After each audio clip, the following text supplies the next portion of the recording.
ದೇವರು ಏನನ್ನ ಹೇಳ್ತಾರೋ ಅದನ್ನ ಮಾಡಿ ಮುಗಿಸಲು ಆತನು ಶಕ್ತನಾಗಿದ್ದಾನೆ. ದೇವರ ಸ್ವರಕ್ಕೆ, ದೇವರ ವಾಕ್ಯಕ್ಕೆ ಕಿವಿಗೊಡಬೇಕು. ಆಲಿಸಿದರೆ ಬದುಕಿ ಬಾಳುವಿರಿ.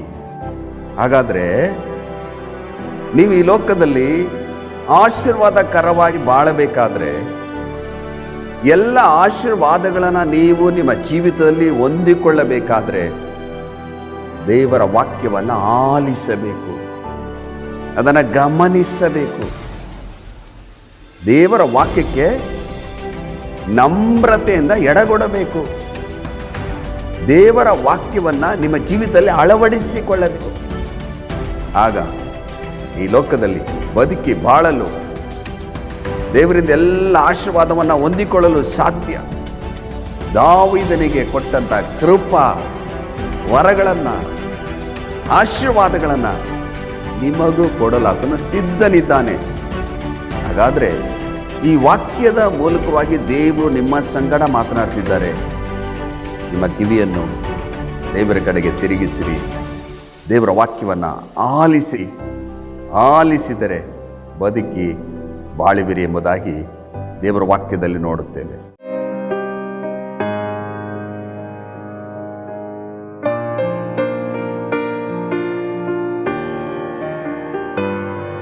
ಕರ್ತನಲ್ಲಿ ಪ್ರಿಯರಾದವರೇ, ದೇವರ ಜೀವವುಳ್ಳ ವಾಕ್ಯವನ್ನು ಧ್ಯಾನ ಮಾಡಲು ಯೇಸು ಕ್ರಿಸ್ತನ ಅತಿ ಪರಿಶುದ್ಧವಾದ ನಾಮದಲ್ಲಿ ನಿಮ್ಮನ್ನು ಪ್ರೀತಿಯಿಂದ ನಾವು ಸ್ವಾಗತ ಮಾಡುತ್ತೇವೆ. ನೀವೆಲ್ಲರೂ ಚೆನ್ನಾಗಿ ಸಂತೋಷವಾಗಿ ದೇವರ ಕೃಪೆಯಿಂದ ಇದ್ದೀರಿ ಎಂಬುದಾಗಿ ನಾನು ಕರ್ತನಲ್ಲಿ ನಂಬಿದ್ದೇನೆ. ನಿಮ್ಮೆಲ್ಲರಿಗೋಸ್ಕರ ನಾನು ದೇವರ ಸನ್ನಿಧಿಯಲ್ಲಿ ಪ್ರಾರ್ಥಿಸುವವನಾಗಿದ್ದೇನೆ. ಇಂದು ಧ್ಯಾನ ಮಾಡುವಂಥ ವಿಷಯ, ಕಿವಿಯನ್ನು ಇತ್ತ ತಿರುಗಿಸಿರಿ. ನಿಮ್ಮ ಕಿವಿಯನ್ನು ದೇವರ ವಾಕ್ಯದ ಕಡೆಗೆ ತಿರುಗಿಸಿರಿ. ನೋಡ್ರಿ, ಸತ್ಯವೇದದಲ್ಲಿ ಎಷ್ಟು ಸ್ಪಷ್ಟವಾಗಿ ಬರೆಯಲ್ಪಟ್ಟಿದೆ. ಯೆಶಾಯನ ಪ್ರವಾದನ ಗ್ರಂಥ 55ನೇ ಅಧ್ಯಾಯ 3ನೇ ವಚನದಲ್ಲಿ, ಕಿವಿಯನ್ನು ಇತ್ತ ತಿರುಗಿಸಿರಿ, ನನ್ನ ಬಳಿಗೆ ಬನ್ನಿರಿ, ಆಲಿಸಿದರೆ ಬದುಕಿ ಬಾಳುವಿರಿ. ದಾವೀದನಿಗೆ ಖಂಡಿತವಾಗಿ ವಾಗ್ದಾನ ಮಾಡಿದ ಕೃಪಾವರಗಳನ್ನು ನಿಮಗೆ ಕೊಡುತ್ತೇನೆಂಬ ಶಾಶ್ವತವಾದ ಒಡಂಬಡಿಕೆಯನ್ನು ನಿಮ್ಮೊಂದಿಗೆ ಮಾಡಿಕೊಳ್ಳುವೆನೆಂಬುದಾಗಿ ಸತ್ಯವೇದದಲ್ಲಿ ಬರೆಯಲ್ಪಟ್ಟಿದೆ. ಮೊದಲದಾಗಿ, ದೇವರು ಏನನ್ನ ಹೇಳ್ತಾರೋ ಅದನ್ನ ಮಾಡಿ ಮುಗಿಸಲು ಆತನು ಶಕ್ತನಾಗಿದ್ದಾನೆ. ದೇವರ ಸ್ವರಕ್ಕೆ, ದೇವರ ವಾಕ್ಯಕ್ಕೆ ಕಿವಿಗೊಡಬೇಕು. ವಾಕ್ಯದಲ್ಲಿ ಎಷ್ಟು ಸ್ಪಷ್ಟವಾಗಿ ಬರೆಯಲ್ಪಟ್ಟಿದೆ ನೋಡ್ರಿ. ಕಿವಿಯನ್ನು ಇತ್ತ ತಿರುಗಿಸಿರಿ, ನನ್ನ ಬಳಿಗೆ ಬನ್ನಿರಿ, ಆಲಿಸಿದರೆ ಬದುಕಿ ಬಾಳುವಿರಿ. ಹಲ್ಲೆಲೂಯ. ದೇವರ ಪರಿಶುದ್ಧವಾದ ನಾಮಕ್ಕೆ ಸ್ತೋತ್ರವಾಗಲಿ.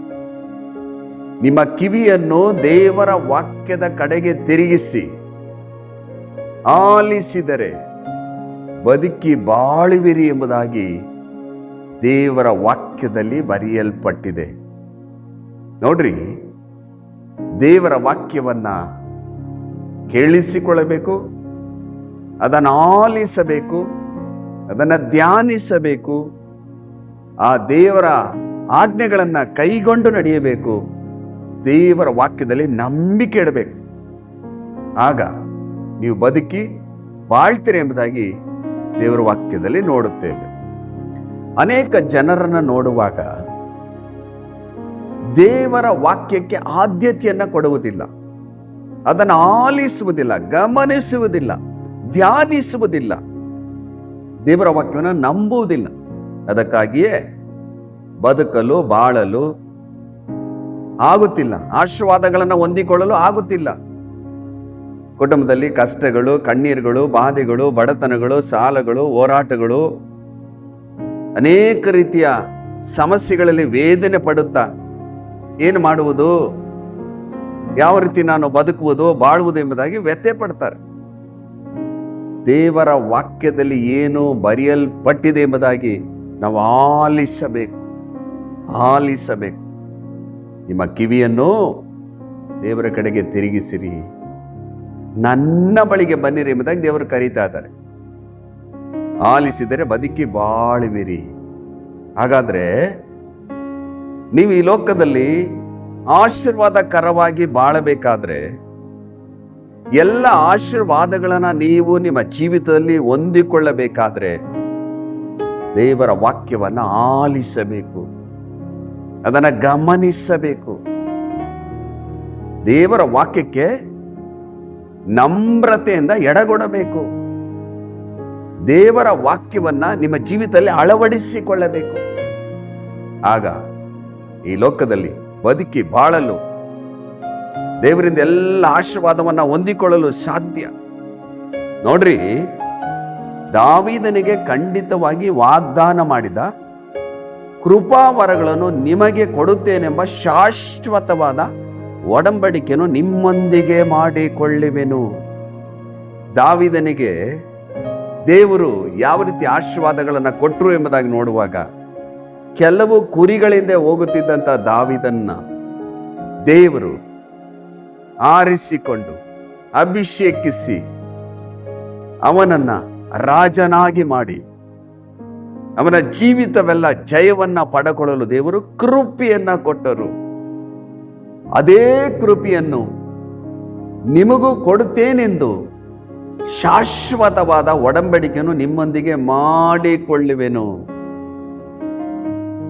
ನಿಮ್ಮ ಕಿವಿಯನ್ನು ದೇವರ ವಾಕ್ಯದ ಕಡೆಗೆ ತಿರುಗಿಸಿರಿ.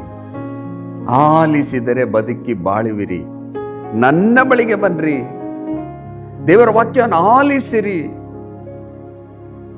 ಆಗ ಈ ಲೋಕದಲ್ಲಿ ಬದುಕಿ ಬಾಳ್ತೀರ ಎಂಬುದಾಗಿ ದೇವರ ವಾಕ್ಯದಲ್ಲಿ ನೋಡುತ್ತೇವೆ. ಕರ್ತನಲ್ಲಿ ಪ್ರೀತಿಯುಳ್ಳ ದೈವ ಜನರೇ, ನನ್ನ ಸಹೋದರ, ನನ್ನ ಸಹೋದರಿ, ನಿನ್ನ ಸಮಸ್ಯೆಗಳು ಏನೇ ಆಗಿರಬಹುದು,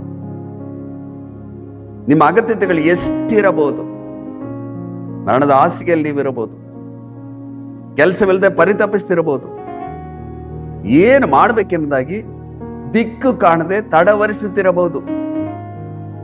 ನೀವು ದೇವರ ವಾಕ್ಯವನ್ನು ಆಲಿಸುವಾಗ ಈ ಲೋಕದಲ್ಲಿ ನಿಮ್ಮನ್ನು ಅದ್ಭುತಕರವಾಗಿ ಮುನ್ನಡೆಸಲಾತನು ಇಷ್ಟವುಳ್ಳವನಾಗಿದ್ದಾನೆ, ಶಕ್ತನಾಗಿದ್ದಾನೆ.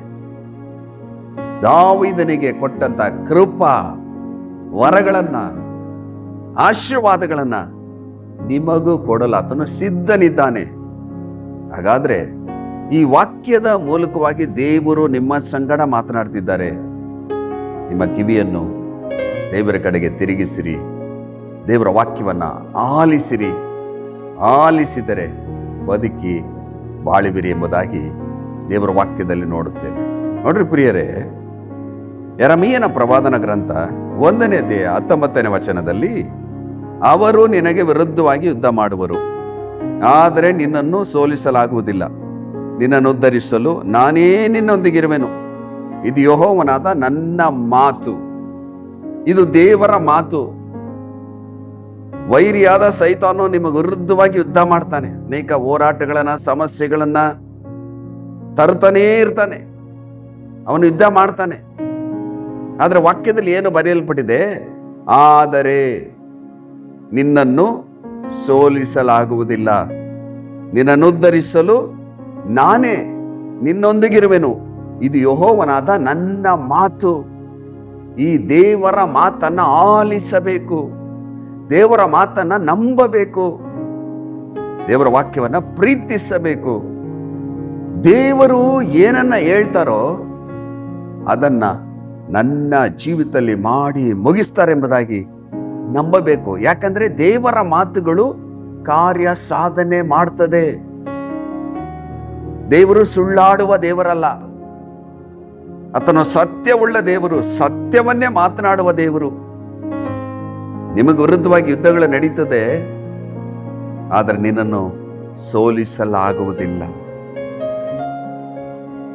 ಯಾವಾಗಲೂ ನೀವು ಹೇಳಬೇಕು, ಯುದ್ಧವು ಕರ್ತನದು, ಜಯವು ನನ್ನದು, ಸೋಲು ಸೈತಾನದು. ಇಲ್ಲಿ ದೇವರು ಹೇಳ್ತಾ ಇದ್ದಾರೆ, ನಿನ್ನನ್ನು ಉದ್ಧರಿಸಲು ನಾನೇ ನಿನ್ನೊಂದಿಗಿರುವೆನು. ಇದು ಯೆಹೋವನಾದ ನನ್ನ ಮಾತು. ಈ ಮಾತನ್ನ ನೀವು ಆಲಿಸಬೇಕು, ನಂಬಬೇಕು. ನಂಬುವಾಗ ನಿಮ್ಮ ಜೀವಿತದಲ್ಲಿ ಎಲ್ಲ ಆಶೀರ್ವಾದಗಳನ್ನು ಹೊಂದಿಕೊಳ್ಳಲು ಸಾಧ್ಯ. ನೋಡ್ರಿ ಪ್ರಿಯರೇ, ಫಿಲಿಪ್ಪಿ ಅವರಿಗೆ ಬರೆದ ಪತ್ರಿಕೆ 4ನೇ ಅಧ್ಯಾಯ 6ನೇ ವಚನದಲ್ಲಿ, ಯಾವ ಸಂಬಂಧವಾಗಿಯೂ ಚಿಂತೆ ಮಾಡದೆ ಸರ್ವ ವಿಷಯದಲ್ಲಿ ದೇವರ ಮುಂದೆ ಕೃತಜ್ಞತಾ ಸ್ತುತಿಯನ್ನು ಪ್ರಾರ್ಥನೆ ವಿಜ್ಞಾಪನೆಗಳನ್ನು ಮಾಡುತ್ತಾ ನಿಮಗೆ ಬೇಕಾದನ್ನು ತಿಳಿಯಪಡಿಸಿರಿ. ಹಲ್ಲೆಲೂಯಾ. ದೇವರ ಪರಿಶುದ್ಧವಾದ ನಾಮಕ್ಕೆ ಸ್ತೋತ್ರವಾಗಲಿ. ಇಲ್ಲಿ ದೇವರು ಹೇಳ್ತಾ ಇದ್ದಾರೆ, ನಿಮಗೆ ಬೇಕಾದನ್ನು ತಿಳಿಯಪಡಿಸಿರಿ. ನಿಮಗೆ ಬೇಕಾದದೆಲ್ಲವನ್ನ ಒದಗಿಸಿ ಕೊಡಲು ದೇವರು ಶಕ್ತನು. ದೇವರು ಶಕ್ತನು. ಅದನ್ನು ನೀವು ಏನು ಮಾಡಬೇಕೆಂಬುದಾಗಿ ದೇವರ ವಾಕ್ಯ ಬೋಧಿಸ್ತದೆ ಎಂಬುದಾಗಿ ನೋಡುವಾಗ ಇದನ್ನು ಆಲಿಸಬೇಕು, ಇದನ್ನು ಧ್ಯಾನಿಸಬೇಕು. ಯಾವ ಸಂಬಂಧವಾಗಿ ಚಿಂತೆ ಮಾಡದೆ. ಅನೇಕ ಜನರು ಚಿಂತೆ ಮಾಡ್ತಾರೆ, ದೇವರ ವಾಕ್ಯವನ್ನು ಆಲಿಸುವುದಿಲ್ಲ. ಬರೀ ಚಿಂತೆ ಚಿಂತೆ ಚಿಂತೆ, ಏನು ಮಾಡುವುದು ಎಂಬುದಾಗಿ ಅವರ ಪರಿಸ್ಥಿತಿಗಳನ್ನು ನೆನೆಸಿ ನೆನೆಸಿ ಚಿಂತಿಸುತ್ತಾರೆ. ಅದರ ದೇವರ ವಾಕ್ಯದಲ್ಲಿ ಏನು ಬರೆಯಲ್ಪಟ್ಟಿದೆ? ಯಾವ ಸಂಬಂಧವಾಗಿ ಚಿಂತೆ ಮಾಡದೆ ಸರ್ವ ವಿಷಯದಲ್ಲಿ ದೇವರ ಮುಂದೆ ಕೃತಜ್ಞತಾ ಸ್ತುತಿಯನ್ನು ಪ್ರಾರ್ಥನೆ ವಿಜ್ಞಾಪನೆಗಳನ್ನು ಮಾಡುತ್ತಾ. ಹಾಗಾದ್ರೆ ನಿಮ್ಮ ಜೀವಿತದಲ್ಲಿ ಏನೇ ಹೋರಾಟಗಳು ಸಮಸ್ಯೆಗಳಿದ್ದರೂ ನೀವು ಮಾಡಬೇಕಾದದ್ದು ಏನೆಂಬುದಾಗಿ ನೋಡುವಾಗ ಚಿಂತೆ ಮಾಡದೆ ದೇವರನ್ನ ಆರಾಧನೆ ಮಾಡ್ರಿ, ದೇವರನ್ನ ಸ್ತುತಿಸಿರಿ. ಮಾತ್ರವಲ್ಲದೆ ಪ್ರಾರ್ಥನೆ ವಿಜ್ಞಾಪನೆಗಳನ್ನು ಮಾಡ್ರಿ. ದೇವರ ಹತ್ರ ಪ್ರಾರ್ಥಿಸಿರಿ. ದೇವರೇ, ನನ್ನ ಜೀವಿತದಲ್ಲಿ ನೀನೆಲ್ಲವನ್ನ ಕೊಡಲು ಶಕ್ತನಪ್ಪ. ನಿನ್ನನ್ನು ಆರಾಧಿಸ್ತೇನೆ, ನಿನ್ನ ಘನಪಡಿಸ್ತೇನೆ, ನಿನಗೆ ಮಹಿಮೆಯನ್ನು ಸಲ್ಲಿಸುತ್ತೇನೆ. ನನ್ನ ಜೀವಿತದಲ್ಲಿ ಏನೇನು ಅಗತ್ಯತೆಗಳಿದೆಯೋ ಅವೆಲ್ಲವನ್ನ ಪೂರೈಸಲು ನೀನು ಶಕ್ತನು ಎಂಬುದಾಗಿ ಕೃತಜ್ಞತಾ ಸ್ತುತಿಯನ್ನು ಪ್ರಾರ್ಥನೆ ವಿಜ್ಞಾಪನೆಗಳನ್ನು ಮಾಡುತ್ತಾ ನಿಮಗೆ ಬೇಕಾದನ್ನು ತಿಳಿಯಪಡಿಸಿರಿ ಎಂಬುದಾಗಿ ದೇವರ ವಾಕ್ಯ ಹೇಳ್ತದೆ. ಈ ವಾಕ್ಯವನ್ನು ಆಲಿಸಿ ಅದರಂತೆ ನೀವು ಮಾಡುವಾಗ ದೇವರಿಂದ ಎಲ್ಲ ಆಶೀರ್ವಾದಗಳನ್ನು ನಿಮ್ಮ ಜೀವಿತದಲ್ಲಿ ಹೊಂದಿಕೊಳ್ಳಲು ಸಾಧ್ಯ. ನಿಮ್ಮ ಜೀವಿತದಲ್ಲಿ ಹೊಂದಿಕೊಳ್ಳಲು ಸಾಧ್ಯ. ಕರ್ತನಲ್ಲಿ ಪ್ರೀತಿಯುಳ್ಳ ದೈವ ಜನರೇ, ನಿಮ್ಮ ಕುಟುಂಬದ ಪರಿಸ್ಥಿತಿಯನ್ನು ನೋಡಿ ಚಿಂತಿಸುವಂಥ ಅವಶ್ಯಕತೆ ಇಲ್ಲ. ನಿಮಗೊಬ್ಬ ದೇವರಿದ್ದಾನೆ, ಆತನ ಕರ್ತನಾದ ಯೇಸು ಕ್ರಿಸ್ತನು. ನಿಮ್ಮ ಜೀವಿತವನ್ನು ಬಹಳ ಸ್ಪಷ್ಟವಾಗಿ ನೋಡುವ ದೇವರು, ನಿಮ್ಮ ಅಗತ್ಯತೆಗಳನ್ನು ತಿಳಿದ ದೇವರು, ತಕ್ಕ ಸಮಯದಲ್ಲಿ ನಿಮ್ಮ ಜೀವಿತದಲ್ಲಿ ಎಲ್ಲವನ್ನ ಮಾಡಿ ಮುಗಿಸಲು ಶಕ್ತನಾಗಿದ್ದಾನೆ. ನೀವೇನು ಮಾಡಬೇಕು? ದೇವರ ವಾಕ್ಯವನ್ನು ಆಲಿಸಿರಿ. ನಿಮ್ಮ ಕಿವಿಯನ್ನು ದೇವರ ವಾಕ್ಯದ ಕಡೆಗೆ ತಿರುಗಿಸಿರಿ. ದೇವರ ವಾಕ್ಯವನ್ನು ಧ್ಯಾನಿಸಿರಿ, ಆಲಿಸಿರಿ. ಏನು ಬರೆಯಲ್ಪಟ್ಟಿದೆ ಎಂಬುದಾಗಿ ಮೊದಲು ತಿಳ್ಕೊಳ್ಬೇಕು. ಯಾವ ಸಂಬಂಧವಾಗಿ ಚಿಂತೆ ಮಾಡಬೇಡ್ರಿ. ದೇವರನ್ನ ಆರಾಧನೆ ಮಾಡುತ್ತಾ ಸ್ತುತಿಸುತ್ತಾ ನಿಮಗೆ ಬೇಕಾದೆಲ್ಲವನ್ನ ದೇವರಿಗೆ ತಿಳಿಯಪಡಿಸುವಾಗ ನಿಮಗೆ ಬೇಕಾದೆಲ್ಲವನ್ನ ದೇವರು ಒದಗಿಸಿಕೊಡುತ್ತಾರೆ. ನೋಡ್ರಿ, 2 ಥೆಸಲೋನಿಕದವರಿಗೆ ಬರೆದ ಪತ್ರಿಕೆ 5ನೇ ಅಧ್ಯಾಯ 16ರಿಂದ 18 ವಚನದಲ್ಲಿ, ಯಾವಾಗಲೂ ಸಂತೋಷಿಸಿರಿ, ಎಡೆಬಿಡದೆ ಪ್ರಾರ್ಥನೆ ಮಾಡ್ರಿ, ಎಲ್ಲದರಲ್ಲೂ ಕೃತಜ್ಞತಾ ಸ್ತುತಿ ಮಾಡ್ರಿ. ಇದೇ ನಿಮ್ಮ ವಿಷಯವಾಗಿ ಕ್ರಿಸ್ತ ಯೇಸುವಿನಲ್ಲಿ ತೋರಿ ಬಂದ ದೇವರ ಚಿತ್ತ. ನೋಡ್ರಿ, ಎಷ್ಟು ಸ್ಪಷ್ಟವಾಗಿ ಬರೆಯಲ್ಪಟ್ಟಿದೆ. ಯಾವಾಗಲೂ ಸಂತೋಷವಾಗಿರಬೇಕಂತ. ನೀವು ಹೇಳ್ಬೋದು, ಹೆಂಗೆ ಸಂತೋಷವಾಗಿರೋದು? ನಿಮಗೆಲ್ಲವನ್ನ ದೇವರು ಕೊಡಲು ಸಿದ್ಧನಿದ್ದಾನಲ್ಲ. ನಿಮ್ಗೆ ಬೇಕಾದೆಲ್ಲವನ್ನ ಪೂರೈಸಲು ಆತನು ಶಕ್ತನಾಗಿದ್ದಾನಲ್ಲ. ನಿಮ್ಮ ಪ್ರಾರ್ಥನೆ ಕೇಳಲು ಆತನು ಸಿದ್ಧನಿದ್ದಾನಲ್ಲ. ನಿಮ್ಮ ಅಗತ್ಯತೆಗಳು ಏನಿದ್ದರೂ ಎಷ್ಟಿದ್ದರೂ ಎಲ್ಲವನ್ನ ಒದಗಿಸಿ ಕೊಡಲು ಶಕ್ತನಾದ ದೇವರು ಯೇಸು ಕ್ರಿಸ್ತನಾಗಿದ್ದಾನೆ. ಇದನ್ನು ನೆನೆಸಿ, ನನ್ನ ದೇವರು ನನ್ನ ಜೀವಿತದಲ್ಲೆಲ್ಲವನ್ನ ಮಾಡಲು ಶಕ್ತನು. ನನ್ನ ಜೀವಿತ ಕರ್ತನ ಕೈಯಲ್ಲಿದೆ, ನನ್ನ ಕುಟುಂಬ ಕರ್ತನ ಹಸ್ತದಲ್ಲಿದೆ, ನನ್ನ ಜೀವಿತವನ್ನು ದೇವರು ಅದ್ಭುತವಾಗಿ ನಡೆಸ್ತಾರೆ ಎಂಬುದಾಗಿ ಯಾವಾಗಲೂ ಸಂತೋಷ ಪಡುತ್ತಾ ಎಡಬಿಡದೆ ಪ್ರಾರ್ಥನೆ ಮಾಡ್ರಿ. ಸಂತೋಷವಾಗಿರ್ರಿ. ಪ್ರಾರ್ಥನೆಯನ್ನ ಬಿಟ್ಟು ಬಿಡದೆ, ಎಡ ಬಿಡದೆ ದೇವರ ಸನ್ನಿಧಿಯಲ್ಲಿ ಪ್ರಾರ್ಥಿಸಿರಿ. ಎಲ್ಲದರಲ್ಲೂ ಕೃತಜ್ಞತಾ ಸ್ತುತಿ ಮಾಡ್ರಿ. ಹಾಗಾದರೆ ಪ್ರಿಯರೇ, ದೇವರ ವಾಕ್ಯದ ಮೂಲಕ ನಿಮ್ಮೊಟ್ಟಿಗೆ ಮಾತನಾಡಿರುವಾಗ ನೀವು ಚಿಂತೆ ಮಾಡದೆ, ಕಳವಳ ಪಡದೆ ನಿಮ್ಮ ಕಿವಿಯನ್ನ ದೇವರ ಕಡೆಗೆ ತಿರುಗಿಸಿರಿ. ಬನ್ನಿ ಪ್ರಿಯರೇ, ನೀವೊಂದು ತೀರ್ಮಾನ ಮಾಡಿರಿ. ದೇವರೇ, ಇನ್ನು ಮುಂದೆ ನನ್ನ ಕಿವಿಯನ್ನು ನಿನ್ನ ವಾಕ್ಯದ ಕಡೆಗೆ ತಿರುಗಿಸ್ತೇನೆ, ನಿನ್ನ ವಾಕ್ಯವನ್ನು ಆಲಿಸ್ತೇನೆ, ನಿನ್ನ ವಾಕ್ಯವನ್ನು ಪ್ರೀತಿಸ್ತೇನೆ, ನಿನ್ನ ವಾಕ್ಯವನ್ನು ನಂಬುತ್ತೇನೆ. ನಾನು ಚಿಂತೆ ಮಾಡದೆ ಕರ್ತನೇ ನಿನ್ನಲ್ಲಿ ಭರವಸೆ ಉಳ್ಳವಳಾಗಿ ನಾನು ನಿನ್ನಿಂದ ಆಶೀರ್ವಾದವನ್ನು ಎದುರು ನೋಡ್ತೇನೆ, ನಾನು ನಂಬುತ್ತೇನೆ ಏಸಪ್ಪ ಎಂಬುದಾಗಿ ಹೇಳಿ ದೇವರ ಸನ್ನಿಧಿಯಲ್ಲಿ ಪ್ರಾರ್ಥನೆ ಮಾಡುವಾಗ ನಿಮ್ಮ ಪರಿಸ್ಥಿತಿಗಳು ಮಾರ್ಪಡ್ತದೆ. ನಿಮ್ಮ ಜೀವಿತದಲ್ಲಿ ಎಲ್ಲ ಆಶೀರ್ವಾದಗಳನ್ನು ದೇವರು ಅನುಗ್ರಹಿಸಿ ಕೊಡುತ್ತಾರೆ. ಮಾತ್ರವಲ್ಲದೆ ಈ ಲೋಕದ ಜೀವಿತವೆಲ್ಲ ನಿಮ್ಮನ್ನು ಅದ್ಭುತಕರವಾಗಿ ನಡೆಸಿ ಅಂತ್ಯದಲ್ಲಿ ನಿಮಗೆ ನಿತ್ಯ ಜೀವನ ಕೊಡಲಾತನು ಶಕ್ತನಾಗಿದ್ದಾನೆ. ಬನ್ನಿ ಪ್ರಿಯರೇ, ಪ್ರಾರ್ಥನೆ ಮಾಡೋಣ.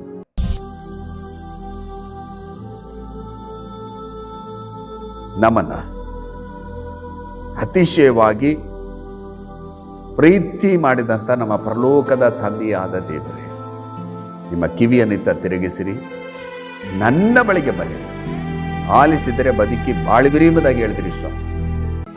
ಈ ವಾಕ್ಯವನ್ನು ಎಷ್ಟು ಜನರು ಕೇಳಿಸಿಕೊಂಡು, ದೇವರೇ ಇನ್ನು ಮುಂದೆ ನನ್ನ ಕಿವಿಯನ್ನು ನಿನ್ನ ವಾಕ್ಯದ ಕಡೆಗೆ ತಿರುಗಿಸ್ತೇನೆ, ನಿನ್ನ ವಾಕ್ಯವನ್ನು ಆಲಿಸ್ತೇನೆ, ಪ್ರೀತಿಸ್ತೇನೆ, ನಂಬುತ್ತೇನೆ, ಧ್ಯಾನಿಸ್ತೇನೆ, ನಿನ್ನ ಆರಾಧಿಸ್ತೇನೆ, ಎಡಬಿಡದೆ ನಾನು ಪ್ರಾರ್ಥನೆ ಮಾಡ್ತೇನೆ, ನನ್ನ ಜೀವಿತದಲ್ಲಿ ಎಲ್ಲವನ್ನ ಮಾಡಲು ಶಕ್ತನು ಎಂಬುದಾಗಿ ನಾನು ನಂಬುತ್ತೇನೆ ಸಪ್ಪ.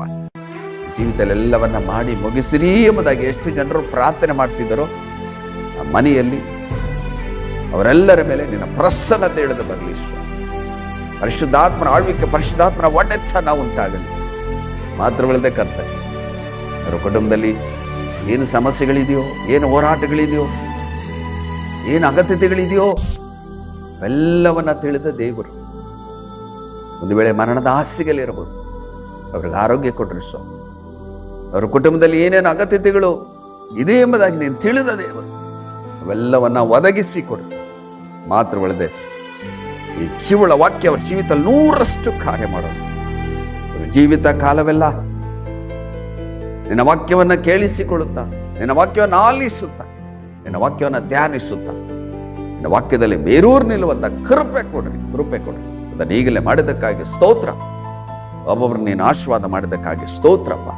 ಯೇಸುವಿನ ಮೂಲಕ ಬೇಡಿ ಹೊಂದಿಕೊಂಡಿದ್ದೇವೆ ನಮ್ಮ ಜೀವವುಳ್ಳ ತಂದೆಯೇ, ಆಮೇನ್, ಆಮೇನ್. ಕರ್ತನಲ್ಲಿ ಪ್ರಿಯರಾದವರೇ, ದೇವರ ಜೀವವುಳ್ಳ ವಾಕ್ಯವನ್ನ ಕೇಳಿಸಿಕೊಂಡಿದ್ದೀರಿ. ದೇವರ ಜೀವವುಳ್ಳ ವಾಕ್ಯದ ಕಡೆಗೆ ನಿಮ್ಮ ಕಿವಿಯನ್ನು ತಿರುಗಿಸಿರಿ. ಆ ವಾಕ್ಯವನ್ನು ಆಲಿಸಿರಿ, ಧ್ಯಾನಿಸಿರಿ, ಪ್ರೀತಿಸಿರಿ, ನಂಬ್ರಿ. ಮಾತ್ರವಲ್ಲದೆ ಪ್ರಾರ್ಥನೆ ಮಾಡಿ ದೇವರಿಂದ ಏರಳವಾದ ಆಶೀರ್ವಾದನ ಹೊಂದಿಕೊಂಡು ಈ ಲೋಕದಲ್ಲಿ ಸಾಕ್ಷಿಯಾಗಿ ಜೀವಿಸಿರಿ. ಇನ್ನೊಂದು ಅಮೂಲ್ಯವಾದ ವಾಕ್ಯದೊಟ್ಟಿಗೆ ನಿಮ್ಮನ್ನು ಸಂಧಿಸುವವರೆಗೂ ದೇವರ ಕೃಪೆ, ದೇವರ ಶಾಂತಿ, ದೇವರ ಸಮಾಧಾನ, ಪರಿಶುದ್ಧಾತ್ಮನ ಆಳ್ವಿಕೆ, ಪರಿಶುದ್ಧಾತ್ಮನ ಒಡೆತನ ನಿಮ್ಮೊಟ್ಟಿಗಿರಲಿ. ದೇವರು ತನ್ನ ಚಿತ್ತತೆ ನಿಮ್ಮನ್ನು ಏರಳವಾಗಿ ಆಶೀರ್ವದಿಸಲಿ. God bless you.